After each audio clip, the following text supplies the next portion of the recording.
باقی تمام اولاد میں عبداللہ سب سے خوبصورت بھی تھے، سب سے زیادہ عقل مند بھی تھے اور انتہائی دانا تھے،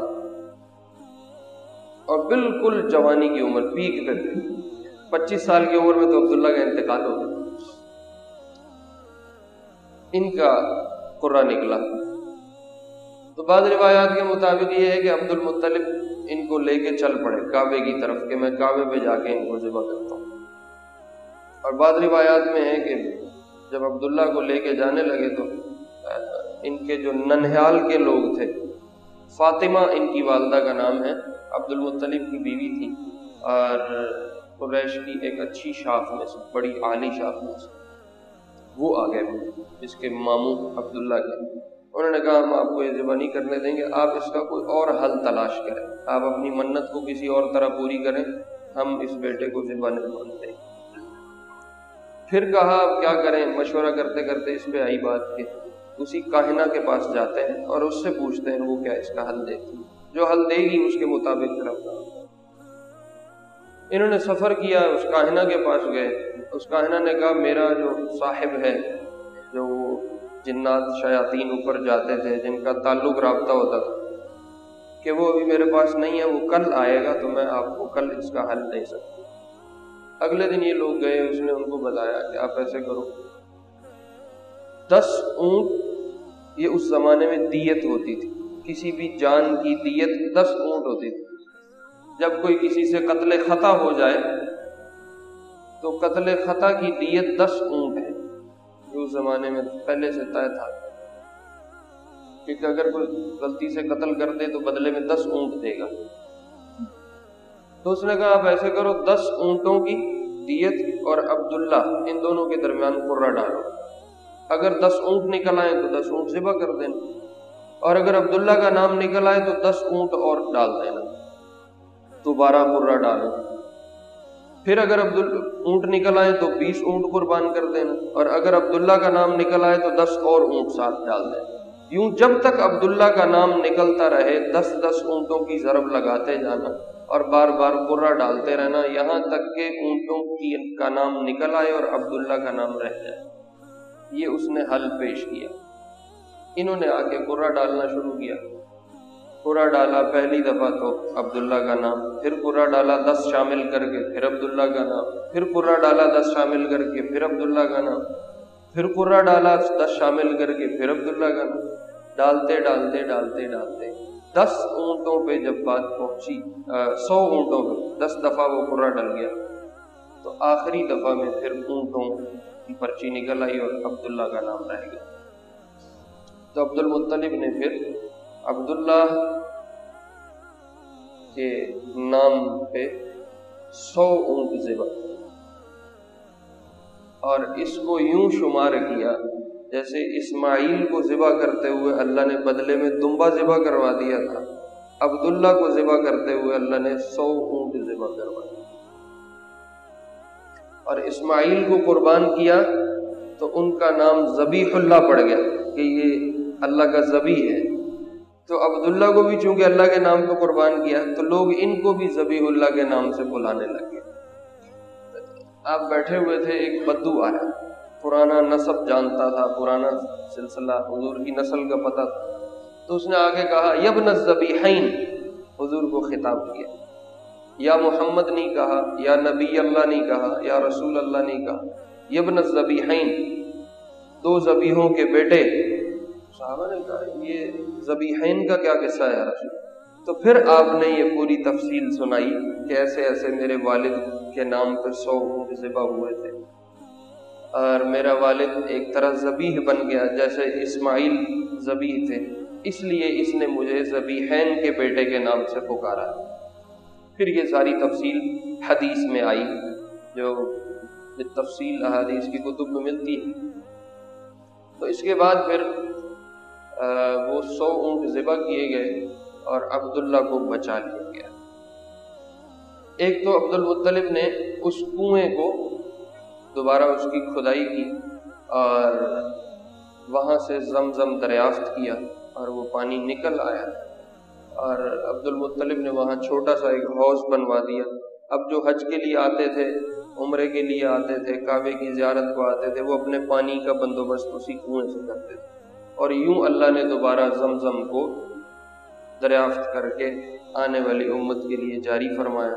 علماء نے لکھا ہے جو اس کو طیبہ کہا تھا وہ خواب میں، وہ اس لیے کہا تھا کہ ابراہیم علیہ السلام کی اولاد میں جو پاک مرد اور پاک عورتیں ہیں وہ اس پانی کو استعمال کریں گی، اس لیے طیبہ فرمایا۔ اور آگے آنے والی نسلوں میں جو پاکیزہ اور نیک لوگ ہوں، جو اللہ کے نام پہ حج کریں گے اور اللہ کے نام کو زندہ رکھیں گے اور اللہ کے نام کی مالا جپیں گے، یہ ان کے لیے جاری ہو رہا ہے، اس لیے برہ فرمایا۔ اور تیسری دفعہ مظنونہ فرمایا کہ یہ وہ ایسی خاص چیز ہے جس کو دینے میں بخل کیا جاتا ہے۔ اس سے اشارہ اس طرف تھا کہ امت کے کلمہ پڑھنے والے لوگ اس پانی کو پی سکیں گے، اور جو کفر پہ ہوں گے، جو نفاق پہ ہوں گے، ان کو یہ پانی نصیب نہیں ہوگا اور ان کو نہیں ملے گا۔ اس لیے ایک حدیث قدسی میں اللہ رب العزت نے فرمایا کہ میں نے اس پانی کو آپ کی امت کے ایمان والوں کے لیے رکھا ہے اور کسی کو یہ پانی نہیں ملے گا۔ اب وہ پانی کسی کافر کو تو ملتا ہی نہیں، چونکہ کافر وہاں جا نہیں سکتا، اور اگر کوئی کافر منگوا کے پی بھی لے یا کسی نفاق والے کو حاصل بھی ہو جائے تو جو پانی کی برکات ہیں زمزم کی وہ کافر اور منافق کو نصیب نہیں ہوتی، وہ اللہ صرف ایمان والے کو دیتا۔ آپ علیہ السلام نے فرمایا زمزم لما شربا، زمزم جس نیت سے پیا جائے اللہ اس نیت کو پورا کر دیتے ہیں۔ اس لیے حضور علیہ السلام زمزم پانی پیتے ہوئے جو دعا پڑھتے تھے اس میں ہے اللہم انی اسألک علما نافعا، یا اللہ میں آپ سے نفع والے علم کا سوال کرتا ہوں، ورزقا واسعا، اور میں آپ سے کھلے رزق کا مطالبہ کرتا ہوں۔ کوئی دکان کھولے تو بندہ دعا مانگے یا اللہ میں رزق، راہ کھول دیتا ہے تو میں نے رزق دے۔ کوئی بندہ تجارت کرے، کوئی ملازمت کرے تو بندہ کہے کہ میں نے اب راستہ ایک کھول دیا مال آنے کا، تو یا اللہ اب تو مجھے مال دے۔ زمزم کے پینے سے رزق آنے کا کوئی ظاہراً تعلق نہیں، کوئی راستہ نہیں ہے زمزم، لیکن چونکہ حضور فرما چکے ہیں کہ جس نیت سے پیا جائے اللہ پوری کر دیتے ہیں، تو آپ رزق واسع کی نیت کرتے تھے، کھلا رزق اللہ دے، اور زمزم پیتے تھے، اور یہ فرمایا کہ جو جس نیت سے پیے گا اللہ اس کو پورا کر دے۔ اور تیسری دعا فرماتے تھے وشفاء من کل داء، ہر بیماری سے اللہ مجھے اس زمزم کے ذریعے پاک فرمائے اور مجھے شفا نصیب فرمائے۔ تو علماء نے لکھا ہے کہ زمزم کو اگر کوئی پختہ یقین کے ساتھ، تجربے کے طور پہ نہیں، ہم پیتے ہیں تجربے، چلو پی کے دیکھ لینے پیدا ہو گیا تو ہو گیا، نہیں تو نہ، اگر یقین سے کوئی آدمی زمزم کو پیے حضور علیہ السلام کے اس وعدے کو سامنے رکھتے ہوئے اور پیتا رہے مستقل، تو اللہ کی رحمت سے امید ہے کہ اس کی بیماری کو اللہ شفا کرے۔ لیکن اس روایت کو سامنے رکھتے ہوئے ذہن میں رکھنا چاہیے کہ پہلی دفعہ ہی پینے سے بیماری نہیں دھلتی۔ ہم چونکہ جلد باز ہیں نا، ہماری فطرت میں جلدی ہے، تو ہم کہتے ہیں ایک ہی گھونٹ بھرے اور ہماری بیماری دھل کے صاف ہو جائے۔ دیکھو حدیث میں آتا ہے، آپ نے فرمایا ایک صحابی نے کہا رسول اللہ میرے بھائی کے پیٹ میں درد ہے، آپ نے کہا اس کو شہد کا پانی پلاؤ، پلایا، وہ ٹھیک نہیں ہوا، تو دوبارہ آیا رسول اللہ درد ٹھیک نہیں ہوا، آپ نے کہا پھر پلاؤ، پھر پلایا، پھر بھی ٹھیک نہیں ہوا۔ مطلب یہ ہے کہ فوراً آثار شروع ہو جائیں ایسا کوئی ضروری نہیں۔ پھر پلایا نہیں ٹھیک ہوا، تیسری دفعہ پھر آ گئے نہیں شفا ہو رہی، آپ نے کہا پھر پلاؤ، پھر پلایا تو وہ ٹھیک ہو۔ تو زمزم پینے سے بیماری دھلے گی، ممکن ہے کہ اس کے آگے آنے والے اثرات اور حملوں سے اللہ محفوظ کر دے، اس بیماری کو وہیں روک دے، یہ بھی تو شفا ہے نا، مزید آگے نہ بڑھے، وہیں رک جائے، یہ بھی شفا کی ایک قسم۔ اور کچھ بھی نہ ملے اللہ آخرت میں اس کے بدلے کچھ اجر دے دیں تو یہ بھی ممکن۔ لیکن زمزم کو جس نیت سے پیا جائے، حدیث میں آتا ہے کہ اللہ اس کی نیت کو پورا فرما۔ عبد المطلب کی مناسبت اور متعلق جو ایک دوسرا قصہ ہے وہ ہے اصحاب فیل والا۔ وہ قصہ کافی لمبا ہے، میں مختصر اس کو بیان کر دیتا ہوں، اکثر آپ لوگوں نے سنا بھی ہوا ہے۔ یمن کے شہر کا ایک گورنر تھا ابرہا، اور یمن ایشیا کا علاقہ ہے، اور یہ متاحت تھا افریقہ کے شاہ حبشہ نجاشی کے. نجاشی ہیں، میں نے آپ کو پچھلے جمعے بتایا تھا 3 بڑی قوتیں تھیں، حبش کی، فارس کی اور روم کی. تو جو حبش تھا ان کا اثر ایشیا کے بھی کچھ علاقوں پہ تھا، اور یہاں ان کا ایک گورنر ابرہہ نام کا تھا، یمن میں وہ رہتا تھا. یمن سے لوگ سفر کر کے مکہ جاتے تھے کعبے کے طواف کے لیے، کعبے کی زیارت کے لیے. اس کو یہ شروع ہو گئی بات کہ جیسے اللہ نے مجھے، یا جیسے میرے پاس حکمرانی آ گئی، جیسے سیاست میں میرا ایک نام بن گیا، میرے پاس سیٹ ہے اور اقتدار آ گیا، ایسے دینی لحاظ سے بھی اقتدار میرے پاس ہونا چاہیے. اور لوگ میرے علاقے کو چھوڑ کے کسی دوسرے علاقے کا رخ کیوں کرتے ہیں؟ یہ طبعی ہوتا ہے. جب کسی بادشاہ کو اقتدار مل جائے تو اس میں مذہبی لحاظ سے قیادت کرنے کا بھی جذبہ پیدا ہو جاتا ہے. بھئی یہ ایک لیڈ تو میرے پاس آ گئی، یہ جو سیکنڈ لیڈ ہے کسی اور کے پاس، یہ بھی میرے پاس ہونی چاہیے. تو وہ پھر مذہب پہ ہاتھ ڈالتا. تو وہ یمن کے گورنر کو، ابرہہ کو یہی ہوا کہ کعبے کے لیے لوگ وہاں کیوں جاتے ہیں، میں یہاں ایک کعبہ تعمیر کرتا ہوں یمن میں، جو اس کعبے سے بہت بہتر ہوگا. وہ تو پتھروں کا ایک مکان ہے اور اس کی چھت بھی پوری ادھوری سی ہے. اس کی جگہ یہاں میں ایک بہترین کعبہ بناتا ہوں اور اس میں سونا جڑتا ہوں اور قیمتی پتھر لگاتا ہوں اور اعلیٰ قسم کا غلاف اس پہ چڑھاتا ہوں، تاکہ لوگ وہاں جانے کی بجائے اس کو بھی میری ہی مملکت میں کریں. وہاں کیوں جا کے کریں؟ تو اس نے کعبے کی تمثیل کھڑی کی اور اس میں بڑا قیمتی ساز و سامان لگایا. تو قریشی لوگ جو تھے یہ رحلت الشتاء والصیف کرتے تھے، سردی کے موسم میں یمن جایا کرتے تھے. تو یہ اپنی وہ تجارتی سفر پہ یمن گئے، تو ان کو وہاں پتہ چلا کہ ایسے ایسے ایک کعبہ یہاں بنا ہے، اور ابرہہ چاہتا ہے کہ لوگ یمن سے مکے کا سفر، حجاز کا سفر نہ کریں، یہیں پہ اس کعبے کا طواف کریں. تو انہوں نے کہا کہ وہ تو اللہ کا گھر ہے اور وہ اللہ نے ہمارے دادا ابراہیم سے تعمیر کروایا تھا، اور یہ اس کا بنایا ہوا ہے، اس کا اس کا تو جوڑ ہی کوئی نہیں.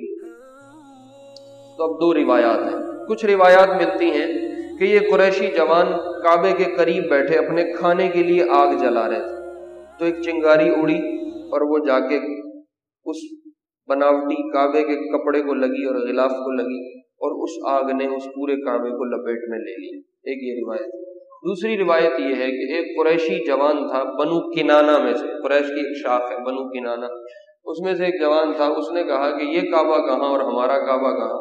اس نے رات کو اندھیرے میں جا کے اس کعبے کے اندر پاخانہ کیا اور اس پاخانے کو دیواروں پہ لیپ دیا، اور ایک طرح یہ پیغام دیا کہ تمہارے اس کعبے کو بطور لیٹرین کے تو استعمال کیا جا سکتا، اس کو رب کی عبادت کے لیے نہیں استعمال کیا جا سکتا. وہ تو اللہ نے ہمارے پاس بنوایا ہے جس کو رب کی عبادت کے لیے استعمال کیا جائے. ابرہہ اس پہ غصہ ہو گیا کہ میری بنائی ہوئی چیز. اب ابرہہ نے اعلان کیا کہ میں جا کے اس کعبے کو گراؤں گا اور نئے سرے سے اپنا کعبہ تبھی تعمیر کروں گا جب اس کعبے کا نام نشان مٹا دوں. 60,000 کا لشکر تیار کیا اور جا کے مکے پہ چڑھائی کی. اور مکے سے باہر ایک جگہ ہے وادی محصر، ابھی بھی موجود ہے. وادی محصر میں آ کے پڑاؤ ڈالا. اس لشکر میں 9 7 13 یا 21 ہاتھی تھے، اور ہاتھی بہت بڑا جانور ہے، اور عرب ہاتھیوں کو انہوں نے کبھی دیکھا نہیں تھا اور عرب کو تعارف نہیں تھا، چونکہ ہاتھی جنگلات کا جانور ہے، صحرا اور ریگستان کا جانور نہیں. تو عربوں کے لیے ہاتھی ایک نئی چیز تھی، حیران کن تھی کہ یہ کیا بلا ہے. تو اس نے اپنے لشکر میں ہاتھی لگائے، مختلف تعداد آتی. وہ ہاتھی لے کے پہنچا وادی محصر میں. جب یہاں سے اس نے اپنا پڑاؤ ڈالا تو اس کے فوجی ارد گرد اپنے لشکر کو پھیلے کہ ہم ارد گرد کے علاقوں کی تلاش کریں. تو ان کو عبد المطلب کے کچھ اونٹ چرتے ہوئے ملے. سیرت کی کتابیں 200 کی تعداد لکھی، 200 اونٹ ان کو چرتے ہوئے وہاں کعبے کے ارد گرد میں کسی چراگاہ میں مل گئے. انہوں نے وہ سارے اونٹ اپنے قبضے میں کیے اور بادشاہ کو ابرہہ کو آ کے بتایا کہ ہمیں ایسے ایسے قریشیوں کے اونٹ ملے۔ ادھر عبد المطلب نے کیا کیا، انہوں نے مکے میں اعلان کر دیا سارے قریشیوں کو کہ آپ سب مکے کو خالی کر دو اور پیچھے پہاڑوں پہ چلے جاؤ اور وہاں رہائش اختیار کر لو، یہ جو کرتا ہے اس کو کرنے دو، اللہ کا گھر ہے وہ خود ہی اس کی حفاظت کر لے۔ اور عبد المطلب کو جب پتہ چلا کہ میرے 200 اونٹ پکڑے گئے تو وہ ابرہہ کے پاس آئے اپنے 200 اونٹوں کے بارے میں بات کرنے کے لیے۔ تو ابرہہ نے جیسے قوم کے سرداروں کو پروٹوکول دیا جاتا ہے، بڑی عزت اکرام سے بٹھایا، ان کو اللہ نے بڑی وجاہت دی تھی، بڑا وقار تھا، یہ بڑی اس سے ہیبت رکھتے تھے اپنی پرسنالٹی میں۔ تو یہ جب پہنچے تو اس پہ ویسے ہی روک پڑ گیا۔ تو ابرہہ نے کہا آپ کیسے آئے؟ اس کے ذہن میں تھا یہ آگے کہیں گے کہ کعبے پہ حملہ نہ کرو، ہمارے کو لین دین کر لو، کو معاملہ سیدھا کر لو، واپس چلے جاؤ، بات کو یہیں ختم کرو، کیوں تم کعبہ توڑتے ہو، کیوں حملہ کرتے ہو، وہ اس چکر میں تھا۔ انہوں نے کہا میں اپنے 200 اونٹوں کے لیے آئے۔ وہ حیران ہو گئے، کہنے لگا اللہ کے بندے ہم کعبہ مارنے لگے، تمہارا جو مین مرکز ہے اس کو ختم کر رہے، تمہیں اپنے اونٹوں کی پڑی ہوئی۔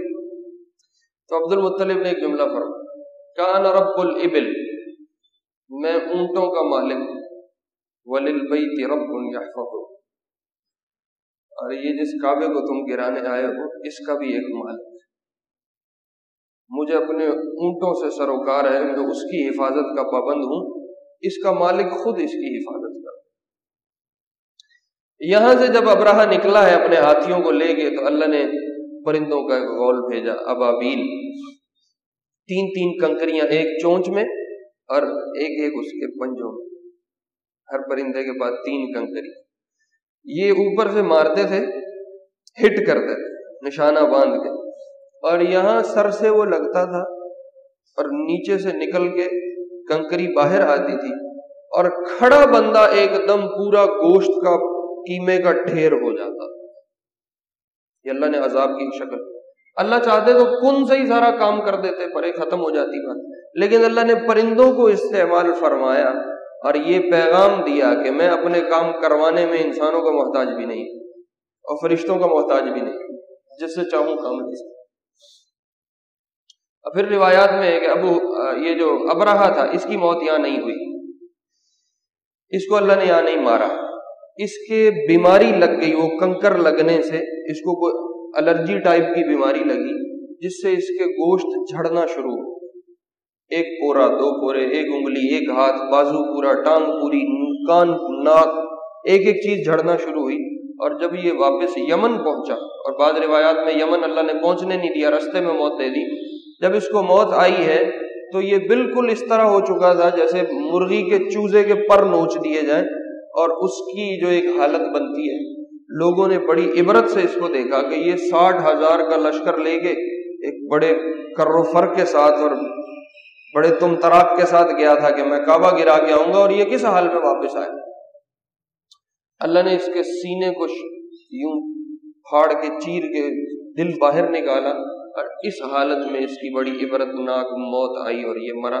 اللہ نے اس پورے قصے کو سورہ فیل میں بیان کیا، اصحاب الفیل، کیف فعل ربک، تمہارے رب نے کیا فعل کیا اصحاب فیل کے ساتھ، اور آخر میں کہا فجعلہم کعصف مأکول، بالکل ان کو یوں کر دیا جیسے کھایا ہوا چارہ ہوتا ہے، جانور ہے نا، وہ چارہ کھائے اور اس کو چبا کے اپنے معدے میں لے جائے، اب اس کی اوجڑی کاٹو تو جو وہاں چارے کی حالت ہوگی، اللہ نے کہا میں نے ابابیل کو بھیج کے ان ہاتھی والوں کا یہی کام کیا کہ بالکل یہ کھائے ہوئے چارے کی طرح بھوسا بن گئے، اور ان کی بالکل اوقات زیر و زبر کر کے ان کو تباہ و برباد کر دیا، اور یہ پیغام دیا کہ میں اپنے کاموں میں تم میں سے کسی کا بھی محتاج نہیں ہوں۔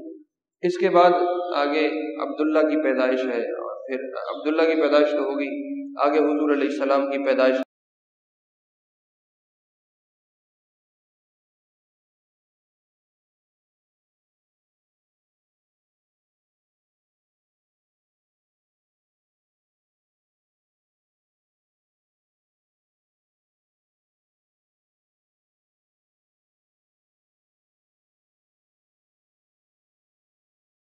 صلى الله